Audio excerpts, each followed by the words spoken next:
What's up, everyone?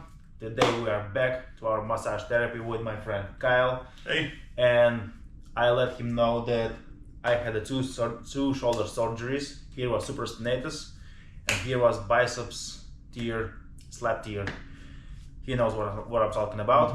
And today he's gonna work on these parts of my shoulders.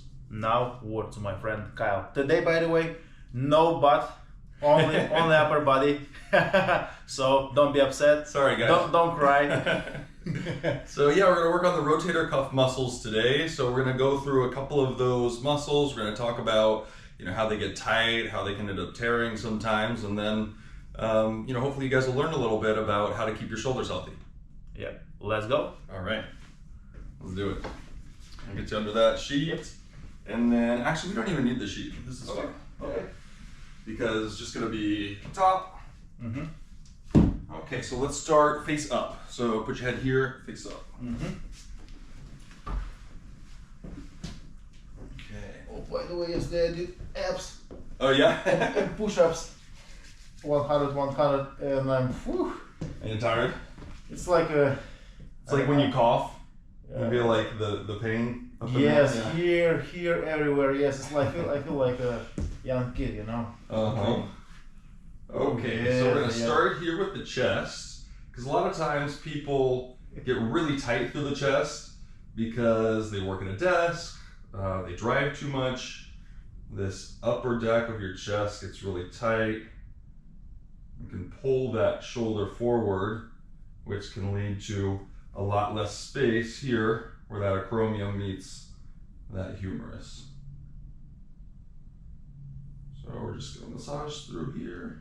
Doing okay so far? I'm okay. Okay, good, okay. It's always ticklish, but that's okay. Yeah, so tell me a little bit about how obviously you lift a lot of weight. Was that from lifting that you got those injuries? One moment. Okay. Yes, obviously. But it was interesting story, to be honest, because it's not exactly because of lifts. It was more of the poor programming. Oh, okay. Yes. Interesting. Because with my first Did you just coach, go too much or what? you know how it works. If we give stress for everyone is a good thing. If it is short term. Yeah. Because in stress we grow. The same happens with body and muscles. If we go to the max, for example, once a month, once a week, depends how we feel our body, nothing wrong with that. Yeah, for sure. And other days we work mostly like rest, like recover,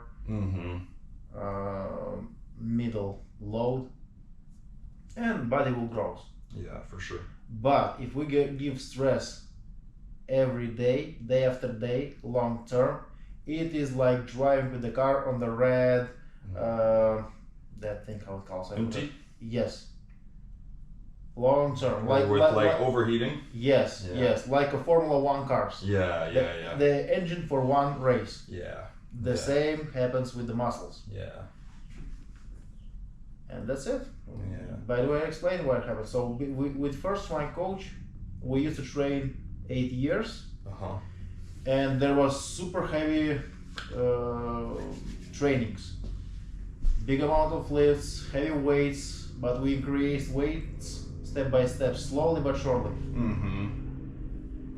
And a lot of exercise was for getting better weak parts. Difficult trainings. It was absolutely impossible to max out during the training.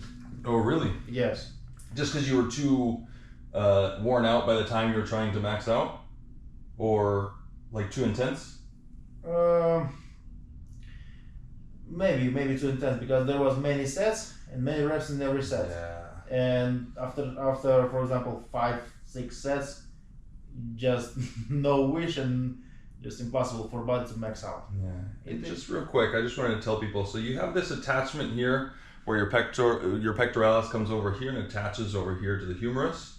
right? So that can create a lot of tension as well. So you want to kind of strip through those muscle fibers down to the attachments here. They come all the way across here, and then all the way up here, and then along this part of that clavicle there. Sorry, go ahead. And then I went to train with the other coach, and his system was mostly like max, and half year and bam, shoulders ready. Oh, really? Yeah, so it was. So you went to another coach for just 6 months, and he... No, I used to train with him 3 years. But okay. The other 2.5 years, it was with a little ripped shoulders. Now. And step by step, it get worse. So did you change coaches after that, or was that around the time you came here? After that, I came here. Yeah. I went through first surgery, then I came here for vacation. Go back, made a second surgery. And came back. Yes, and now I'm here. Nice. So. All right. So was this and that's how I started my brand Training Brain. Yeah. Right. Yeah. Exactly. Like, all right, now I have to actually now do with a better brain. Yeah. Yes.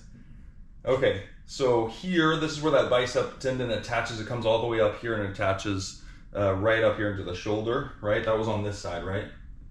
With the bicep tear? Bicep tear. Was it on the long head, or was it on the head that was over here? Probably it was the other head, this one here. This one? Yes. Okay, cool. Not exactly sure. Was a long time ago, 2 years ago. Yeah. Surgery was 2 years ago. Yeah, that coracoid process right there. So we'll get this bicep head as well here, because I want to get into the subscapularis. The subscapularis, now Vadim is really ticklish, so we'll see how well this works. But the subscapularis also creates, it's that muscle that you pull this way with when your arm is up, or in this way when you're trying to do like a chest press or something like that. It helps to bring those arms together. Okay, you doing okay? Okay. I'm gonna fold that over so I can get a little deeper in there, because there we go. You okay? Okay. Good. Okay, great. I don't think he's smiling because he's happy. I think this is like a mini torture. Alright, good. And with someone like Vadim too, it's easy to show you guys all of these muscles because his are so prominent, right? But you have to find these on your own too. Like this subscapularis, it's really difficult to find on your own. You have to kind of work with a tennis ball or a lacrosse ball or something that you can stick up underneath that armpit on the underside of your shoulder blade there, right? So you're going in here, you deep dive in there, and then press down against the underside of that shoulder blade. Doing okay? Pain now or ticklish? Down here, ticklish, here is stretching. Oh, okay, good, okay. All right, so we're gonna get a little bit of this trap here, this upper trap, but then we're gonna flip over and we're gonna do the other side. All right, let's go ahead and flip over.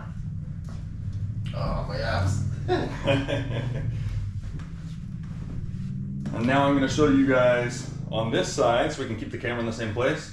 I'm gonna show you guys the back muscles on the rotator cuff. All right, so this is where most of the muscles of the rotator cuff are, except for that subscapularis. So we're gonna start. So the reason why I was working on this trap is because we're gonna try to get to that supraspinatus, which is where you have the tear on this side. So a lot of times you get a tear on that supraspinatus because the space between that acromion and the humerus, it gets really tight. It's a very, very small space. And if you do a lot of like overhead lifting and stuff like that, that muscle gets really big. And if you start pressing against either of those joint, either side of that joint, then you can start to get a little bit of fraying there.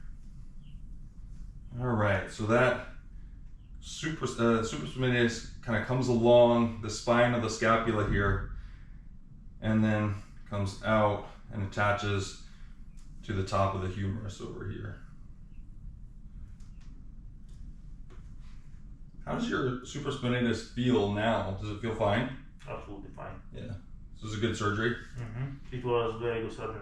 That's good. I mean, obviously, you're still lifting like 420 pounds. Well, my surgeon said to me, well, now you're never gonna rip it.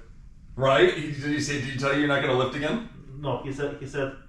Oh, you're never gonna rip it again? Yes, he said. Oh, that's choice. nice. You have choice. You can lift, or you can lift, and in the end of the year you will finish your career, or I can make a surgery and you will never gonna rip your shoulder again. Yeah. You're like, okay.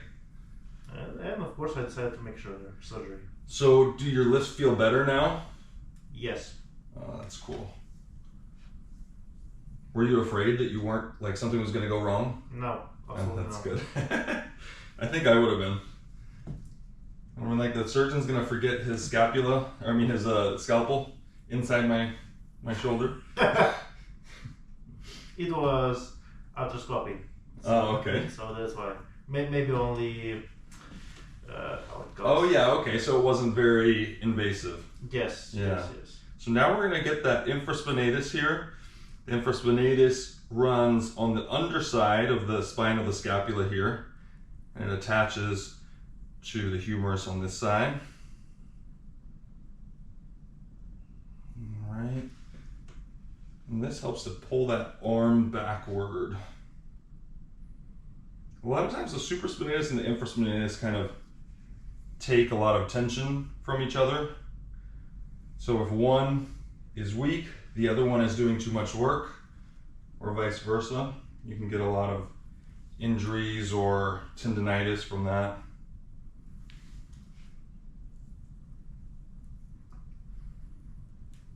But the way Vadim lifts, he has such strong infraspinatus because of the way that he arches through his back as he holds the weight over his head. I doubt you've ever had any issues with this muscle here.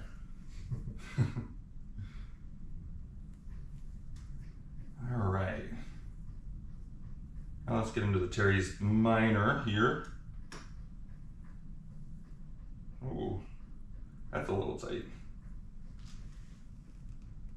Well, at least not ticklish. No, I know, right? I feel like this is we've turned a corner.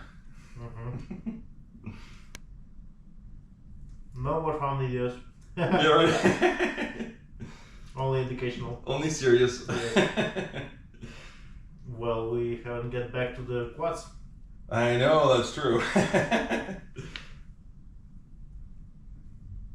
Oh. Okay, so I'm just going to put a little bit of pressure there. So you can get to all of these with a tennis ball, a lacrosse ball. Just pin it up against the wall and press against it. Some of these feel like really tight when you first do it. Just try to sit on top of those muscles until you get used to it, and then you can start moving around a little bit. Okay. Now we're going to get into that teres major down here. It's like the mini lat. Wait a second, did I turn on my camera? I don't know. Oh yes, I see. It's on? Yes. Okay. That's happened before.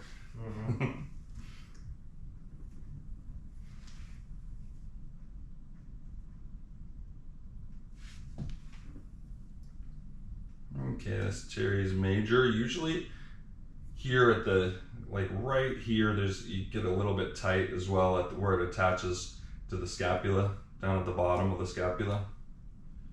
But yours is feels pretty loose. Also, something that I'm sure you talk about a lot is the importance of stretching. Yes, 100%.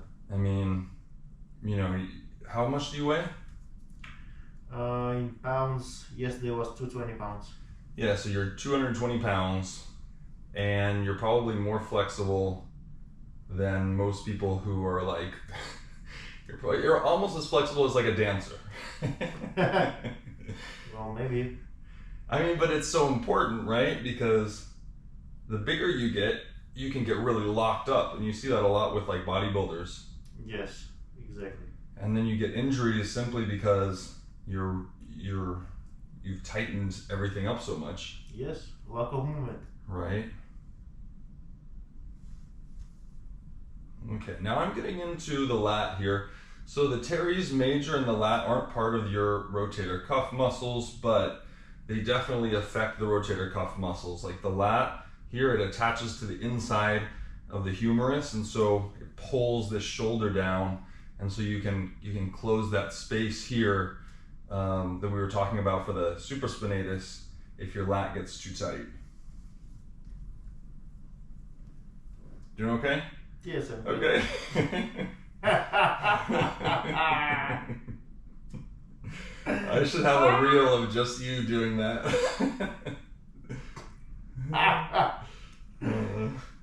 Okay. Whew. Okay, good. Okay, we made it through that one. Let's do the other one as well. Okay.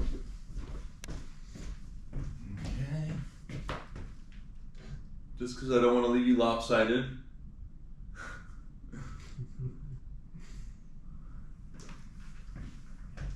Okay, I'll have you flip over again. And scoot down a little bit for me. So your head's on the table. There we go. Yeah. Like that, yeah. Yeah, perfect. Make sure the angle's good. Yeah, perfect. Okay, so we're gonna do the same thing here. We're gonna start off with that pec. Ooh, here's the push-ups. Yeah. Ooh. Oh, yeah. That was good. Couple of click. Sorry, I'll go a little slower. It's okay, it's okay.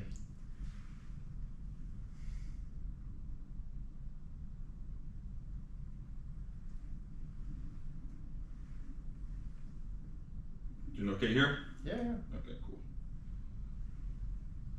Ooh. Yeah, more of that. A lot of push-ups yesterday? Oh yeah, 100 in a row. So what do you do besides lifts? Besides lifts? Yeah. Lift more. But like you said, sit-ups, push-ups. Is it part of your program or is it just something to... It's like an accessory. Yeah.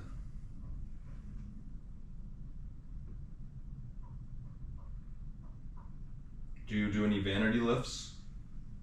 What does it mean?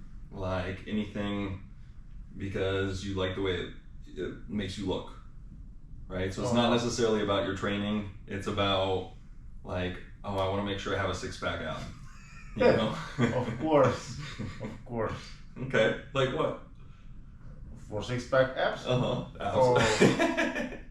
Or no, like what is the thing that you like that you do that might not be as necessary for your training, but like for me, like chest. I do a lot of chest because I like the way that like pecs look, right? Wait a second, after this one. Oh, okay. Sorry. Yeah, it's like another relax. Or you cannot, you can't concentrate. Yeah. Okay, done with that. So, of course, these push-ups, abs, I do more for good looking. To me, it is important. In my vision, athlete must look like an athlete. Yeah. Be smart. And be functional, of course. Right. Okay, we're gonna get in there to that subscapularis. You ready? Yeah. Okay. It's our favorite part. Oh, this I'm less lifting. That. Yeah, it's also harder to reach. Oh, there it is. You doing okay? Yeah, yeah.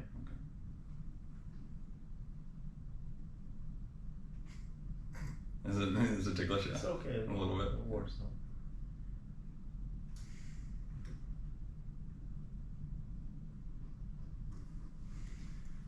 push down on my thumb for me? Push up against my thumb. Oh. This one, yeah. Okay. There we go. And relax. There we go. Oh. Yeah, right.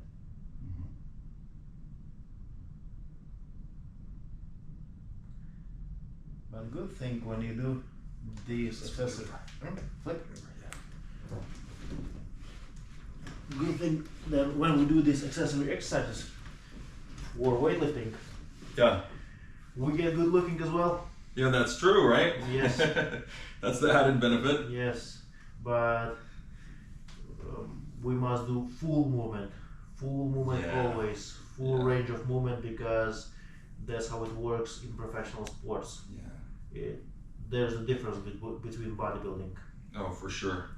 I think that's been the biggest realization for me working with you when you're training me, is that like my squat I thought was good and then we start working together and I'm like, oh, I have like 5 inches that I need to get down further, you know what I mean? And like, and my chest is way too compressed, and you know, and it's like all these things where it's like you get strong, but you don't always run yourself through the full range of motion. Mm-hmm. And so it ends up, you know, being a detriment later.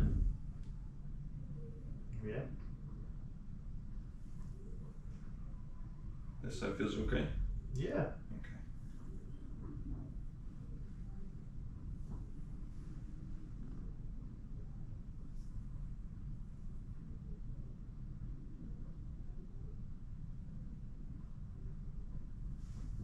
Yeah, so same thing on this side.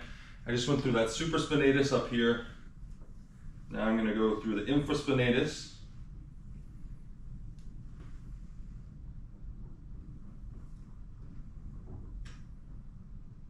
We're going to strip through those, get some good blood flow in there.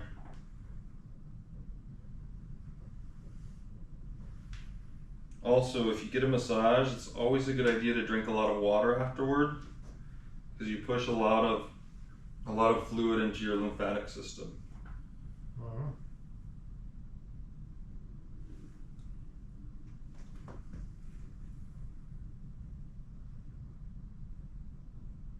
Okay, now we're going to do this teres minor.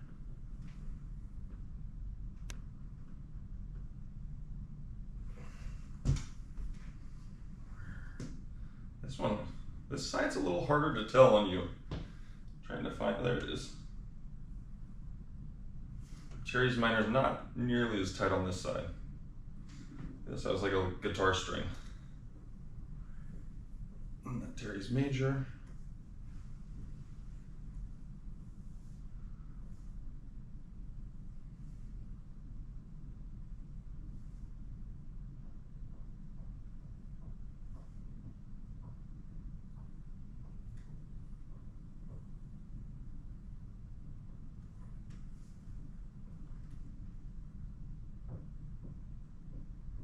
Concentrating?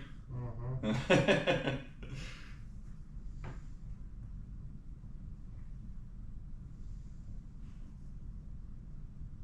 Good, that lats. Especially up here.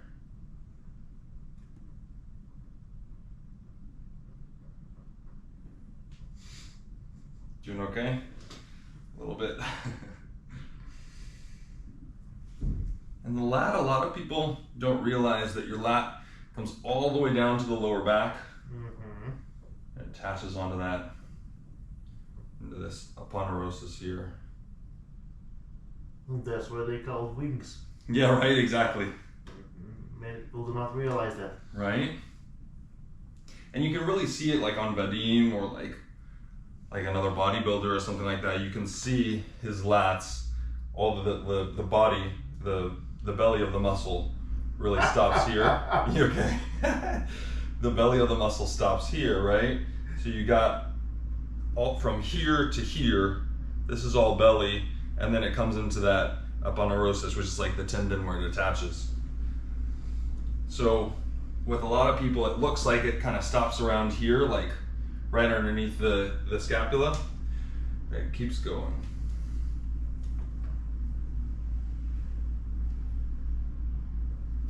All right. Okay. Let's go ahead and stop there. Yeah. Yep. Okay. Cool. Well, that's it for today. Yeah. Now we can lift more. That's right. Yeah. Now you gotta get back out there and. Yeah. Yes. I'm gonna in 3 years. I'm gonna look like that. 3 days with trainings with me. Yeah. And a lot of it. I don't know about 3 days, but. Okay. Thank you very much for watching. I hope you enjoyed that and you learned a lot. You can always find Kyle in Sarasota, downtown. I will put down the link below in this video. Thank you very much for watching. Train with Brain. Thanks, guys.